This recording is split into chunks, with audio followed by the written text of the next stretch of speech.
When people think of giant predators, they imagine Tyrannosaurus rex. But there was another giant longer, stranger, and perfectly adapted to water. This is Spinosaurus, the river king of the Cretaceous world. When you think of a giant meat-eating dinosaur, your mind probably jumps straight to T-Rex, right? Well, what if I told you about a predator that was even longer?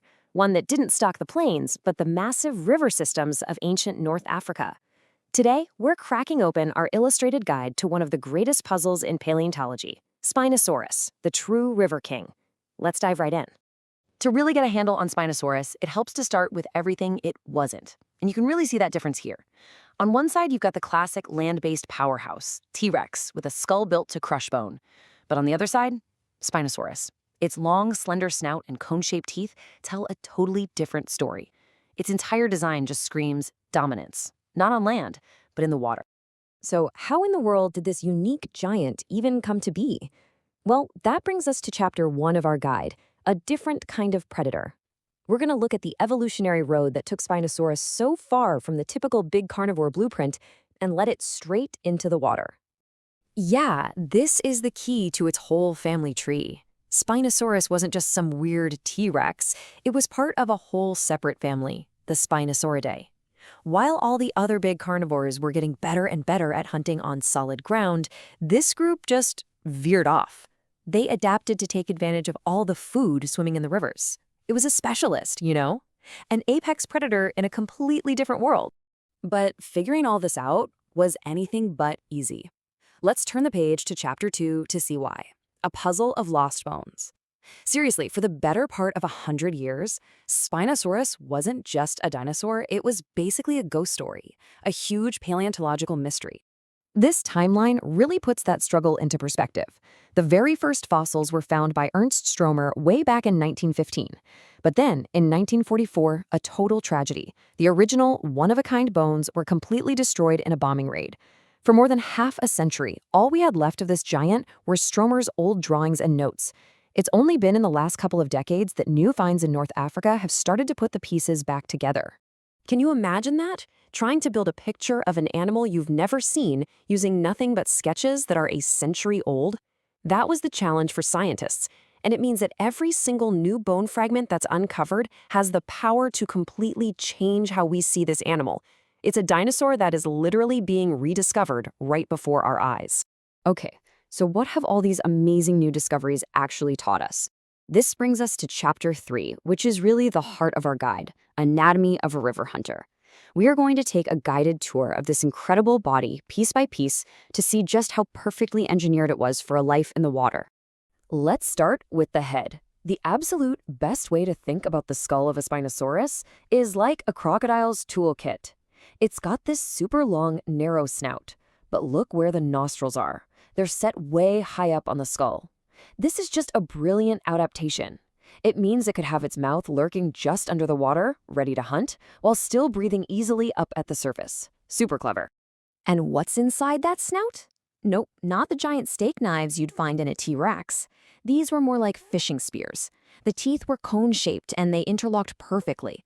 Their job wasn't to slice through thick hide, it was to pierce and get an unbreakable grip on slippery, wriggling fish. It's the perfect tool for the job. Of course, you can't talk about Spinosaurus without talking about its most famous feature, that incredible sail.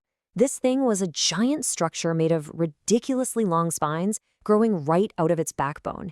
It was like a dynamic billboard on its back. But what was it for? Well, the truth is, scientists are still arguing about it. It could have been a crazy visual display for mates or rivals, a giant radiator to control its body temperature, or maybe even some kind of stabilizer in the water.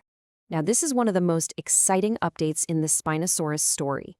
For the longest time, everyone just assumed it had a normal, tapering dinosaur tail. But recent fossil finds revealed something incredible. A tall, paddle-like tail, almost like a giant newt's. This wasn't for balance on land, oh no. This was an organic propeller built to generate massive thrust to push its huge body through the water. And there's one more critical piece to this puzzle. Its bones. Unlike most other big theropods, the bones of Spinosaurus were super dense. And that wasn't a flaw, it was a feature. Think about how a scuba diver wears a weight belt to help them stay underwater. These dense bones may have done the exact same thing, helping Spinosaurus control its buoyancy and become a much more stable, effective hunter in the water. So we've seen the whole toolkit: the snout, the teeth, the sail, the propeller tail, and those dense bones. In Chapter 4, we're going to put it all together. Let's look at the semi-aquatic specialist and connect all these amazing parts to how this animal actually lived and hunted.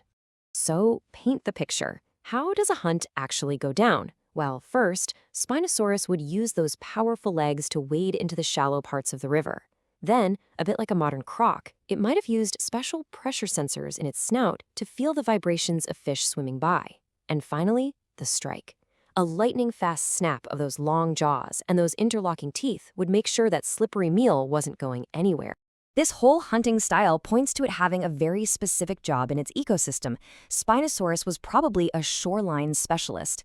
Think about it. It didn't have to go head-to-head with other land giants like Carcharodontosaurus because it owned the boundary, that incredibly rich zone right where the land meets the water. It's a brilliant way for multiple giant predators to live in the same place without wiping each other out. And this all brings us to our final chapter, and maybe the most important lesson that Spinosaurus can teach us: science in motion. This dinosaur isn't just a static collection of facts. It's a living, breathing example of how science actually works, how it grows and changes and even corrects itself over time. And that scientific process is absolutely full of debate. I mean, these are some of the big questions paleontologists are still trying to answer right now. How did it walk on land? Was it on two legs? Or did it use its front limbs too? Just how good of a swimmer was it really?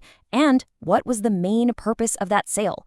These aren't signs that science is failing. They're signs that it's working, constantly pushing for better answers. And that right there is the ultimate takeaway. More than maybe any other dinosaur, Spinosaurus is science in motion.